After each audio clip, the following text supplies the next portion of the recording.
জাল মারবি জানা ওদিকে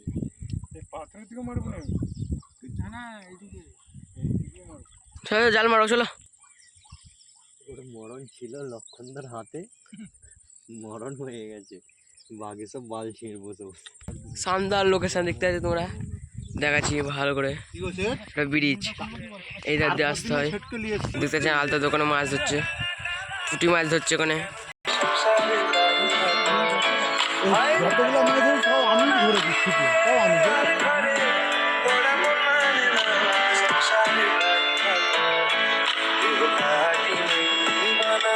এইবারে কি করেছিলাম জানো, আপনের আমাদের যে কবির আছে ওর শ্বশুরের পুকুরে ফেলেছি একটা খালি, মানে রূপটা দেখেছে 7-8 কিলো খাই রূপটা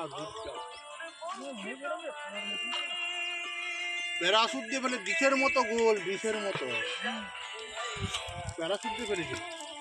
আজকে জাল ফেলতে যাচ্ছি, দেখতে পাচ্ছেন পানি পড়ছিল বলে ছাতার তলায় চলে এসেছি। তোমার দেখাবো মাছ ধরছি সবাই মিলে, সবাই কি আর মজায় আছে। দেখতে পাচ্ছেন সবাই মজা আছে আজকে জাল ফেলবো বলে।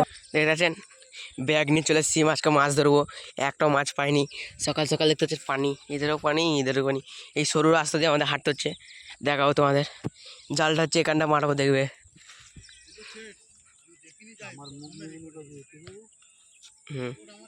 দেখতে পাচ্ছেন মাছ হচ্ছে, এদের ছোট পুকুর আর এদের বড়, দেখতেছে বহুত বড়। জালটা মারছে দেখো তোমাদের,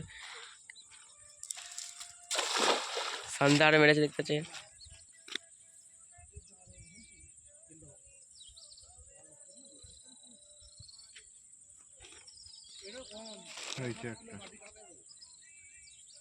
বড় মাছ পড়বে না, না বড় মাছ পড়বে না তো, থাকলে পড়ে যাবে। হ্যাঁ জাল ছাড় দিয়ে দিবে। কিছু করবে না, পাগলা হয়ে গেছে।